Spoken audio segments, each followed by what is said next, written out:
Hey there, everyone. It is RPW here with my newest series called RPW Investigates War Dragons. Now, this won't be a very regular one. I hope it doesn't have to be too regular. But today's episode is actually going to be on seasons because there is a lot of worry and questions and discussion out there right now as to the price increase on this season's dragons. So, with that being said, I really wanted to go through into the past and kind of look at the past seasons and see how true these allegations are against war dragons. Because, I mean, you hear everything from they're being greedy, they don't think about the players or whatever. So let's go ahead and go in with a magnifying glass and really see what's going on here. Now, of course, like I said, the big claim is that these sigils increases because this is corporate greed. You know what I mean? So it's like, oh, that makes my head spin a little bit because it's like it could be because, corporations do like money, but they are businesses. So why else would they be in business if they didn't have any money to make? So let's go ahead and jump in and do a little bit of investigating today together.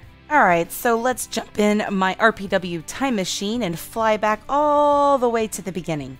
We're going to go back to the beginning of War Dragons seasons. Now, War Dragons is a really young company in comparison to many out there.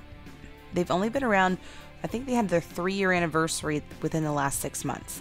So it's not like we have to go too far. So let's go ahead and jump into the past, and I think we go as far as fall 2016. Now, I wasn't around during this, but I'm sure many of you remember during this time they had Ebon, Scar, Nightshade, and Phasmos. Now, these were their first seasonal dragons where you could earn, sigils in order to unlock them. However, you didn't get evolution stones back in this time. You would actually earn, my husband says, these egg fragments, and then, every time you would collect so much, you get another egg fragment, and then you'd have to unlock this dragon. And it would be a sapphire dragon. Now, mind you, this was a Sapphire level Divine. Now, Ebon had a 6.9 million max, as well as Scar and Nightshade.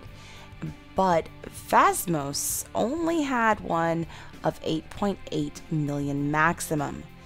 Now, look at the price of these dragons. This is back when you had to have 3 of the dragons in order to unlock the Mythic.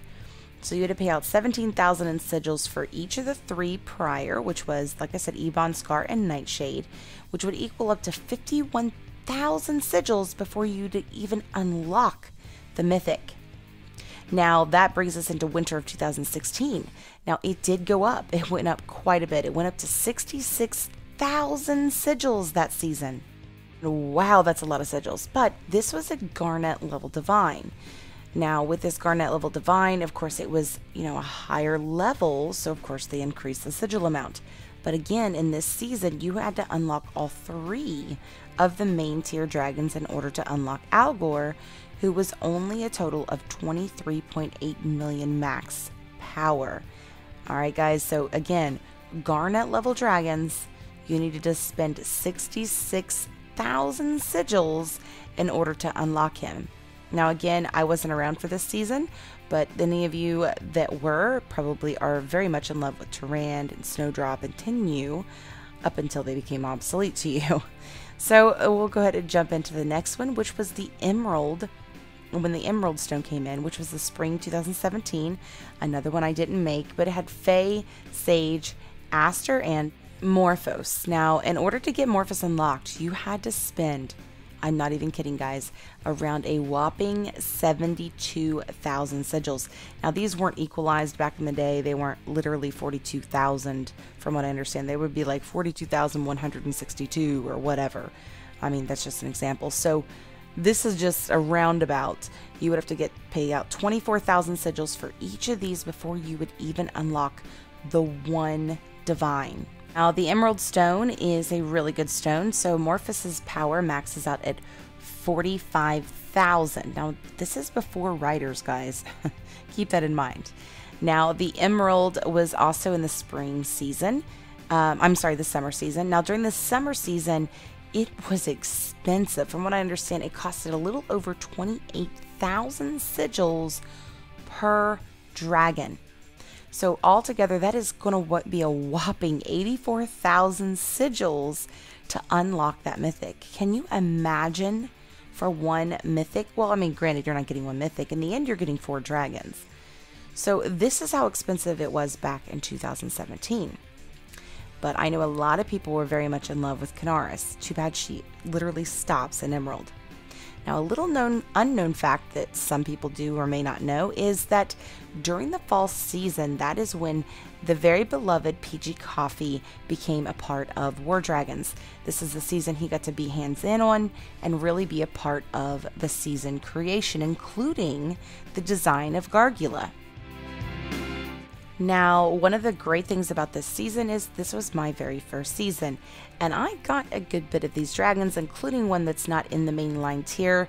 Now, again, there are other dragons in these, but they weren't a part of the main line that would get you the mythic, so that's what we're focused on today. Now, in this, there was Shimrick, Gargula, and Spindra. Yay, I got all 3. However, I didn't unlock them because you had to get clear to the obsidian in order to be able to unlock Moonfang. Now, in order to do that, it would have costed 75,000 sigils. And I didn't go very far on these because I ended up focusing my attention on the 2 discount branches. Now, we're going to go ahead and look at this, though. 75,000 sigils. That is a lot of sigils, but that's how you would unlock Moonfang. And Moonfang had a whopping beast power of 112 million. Now, of course, this is all without adding anything to these guys. This is their basic max. Now, Wintertide season came in, and that was this past winter. And this was the first one that they actually named the season, not just the collection. So the Dragons collection was named the Tempest, and then the season was called Wintertide. Now, during this time, it was when they also brought in the new tile format, but they hadn't brought in the new way to unlock dragons just yet.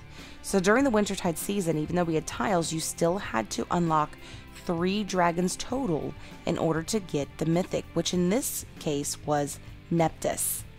Neptus is significantly stronger than Moonfang when it comes to the basic attack power of this dragon. So even though the price didn't go up, he ended up being a stronger level obsidian dragon. And then, of course, I know I absolutely love my Dragon Equester, who will top out at 129 million. Now, let's go ahead and jump into this one. This is the Springvale season. Now, this is when they had Korthanak in his own branch, and they had the Veteran Rider in their own branch. So if you look here, Korthanak is going to only take 56,000 sigils to unlock by unlocking his first 2 dragons. And these were very strong dragons. I don't have the actual information on this. I looked for it and I could not find it, but their max attack power was much larger than the season before. Now, if you'll notice, it is 19,000 sigils less than the Wintertide season prior to this. This new branching they introduced in 2018 really gave a really nice opportunity for lower level players, new players, people that don't have much to spend in order to still go for something that's a mythic. Now, granted, if you look on the bottom right, there was also this awesome rider. She was totally worth going for. However, if you went off your course, then you may not have gotten what you wanted because you may have spent your sigils elsewhere where it could have helped you get Korthanak. So believe it or not, it was actually cheaper that year, or that time of the year. Now, this round, which is the Summer Flare season, had no increase on the cost in order to get there. And just like the season prior, you would unlock the first 2 dragons, and that would unlock the Mythic and the Veteran Rider above it. Now, this is the one we just left out of. But again, here, one of the biggest things here for me is Tannoch was worth the most. So really, if you were jumping off of your branching and didn't really stick to it, then it would have been very challenging for you to get a mythic without spending that extra dough. So I know for me, I ended up only getting Coatl to the Garnet Stone, and then I got Tannoch completely finished, and then of course I jumped in and grabbed Axie at the end because of that discount, and because she to me was the best dragon of the season. So that's just my personal opinion, but let's look over this, guys. So we already know for a fact that Sapphire, Garnet, and Emerald on both the spring and summer, as well as Obsidian during the Nightmare Collection and in the Wintertide, as well as even the Harbinger in the Springvale and Summer Flare, is not as strong as this year's Dragon Branch, which falls within the Vanguards. Yet, look at this. This is only 6,000, and I mean 6,000 sigils more than the Summer Flare season was in order to unlock the Mythic.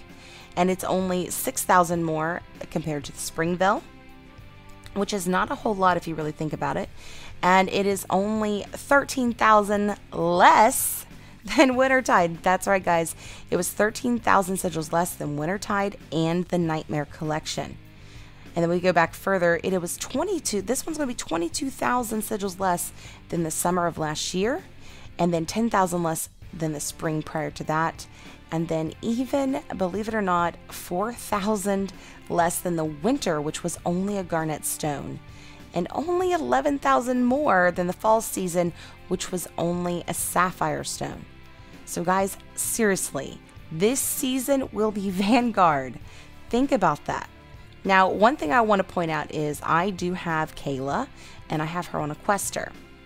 That might be something you really want to think about when it comes to these branches if the cost scares you. Should you get the Mythic or should you skip it? Because the reality of it is, if you put a one of these regular legendary dragons, which are not very regular, they're still amazing dragons, and you max out a rider, you know, maybe get the gear or build gear, it will be as strong, if not stronger, than the Mythic dragon above, especially if you can't finish your Mythic out. So for me, I think that might be what I do this year. I might just go for the 50% off dragon and then hop over and grab myself a rider that may or may not be discounted. But even if it's not, you're only looking at 40,000 tokens to have a dragon that is as strong as the Mythic dragon. Now, I think the Mythic is fantastic, but for me, I'd rather have two dragons that they might, you know, discount with two riders that they might discount, you know, one or the other or whatever. That way I have two basically Mythic dragons. Especially with me being an Atlas, I can create my own gear and so forth. So knowing what I've been able to do in the last few seasons, that's more what I'm looking for. Now, this is really a personal choice up to you guys what you want to do. I'm not a huge fan of warriors. He will probably end up just basically being a perch dragon, so we shall see. Otherwise, when it comes to this, you can also look at the fact that it's 72,000 sigils total in order to get 3 amazing dragons. It's cheaper than getting just the 3 legendary dragons back in the Nightmare Collection. So guys, 3 dragons. One is a Mythic, and it's going to be 3,000 sigils cheaper than getting 3 of the legendaries, without discounts of course, because I don't think any of them were discounted, back in the Nightmare Collection, because the ones that were discounted was Anuba, which came later, I didn't even get him, and Necrix. And everybody knows Necrix is one of the best dragons of that season, yet it was the one that was 50% off. Don't think for a moment just because it's on discount makes it the least desirable dragon. Sometimes it can be shockingly the most desirable. Now, as for the stuff that you get along the way, they might be a little juicier, who knows, but I will tell you that they have juiced up these prizes since fall anyways. Now, with that being said, guys, this is really up to you what you decide to do. You can either do what I said, which is creating a lethal pair of dragons with, you know, getting 2 riders and 2, you know, of the regular dragons, and hopefully at least 2 of those would be discounted. Or you can really focus in on one line and get that Mythic. However, you are really going to have to focus. So if it was me and that's what you've decided you want to do, then I would be hitting this Cavaleris first in the first 2 weeks as hard as you can. And then once that 2 weeks is up, jump down and hit that egg token booster so that you can get those extra goodies from there to help you with your points. Now, the great thing is once the egg token booster is something you'd be working on, it would be generally a PvP. I don't know for sure. They could change things. but it should put you in line to be able to utilize those prizes for your PvP. Then you can work going back towards your Mythic. But hopefully you guys got some information from this video that will help you feel a little more comfortable as you go through and you select your prizes this season. Now be sure to tune back tomorrow. I'm going to actually have a part 2 to this video coming out around the same time tomorrow night, so be sure to keep an eye out so that you don't miss out on that video or any future videos. Anyways guys, before you leave, don't forget to of course give my video a thumbs up, and if you haven't already, subscribe to my channel, and of course get out there and feed those dragons and gain those points. Happy hunting!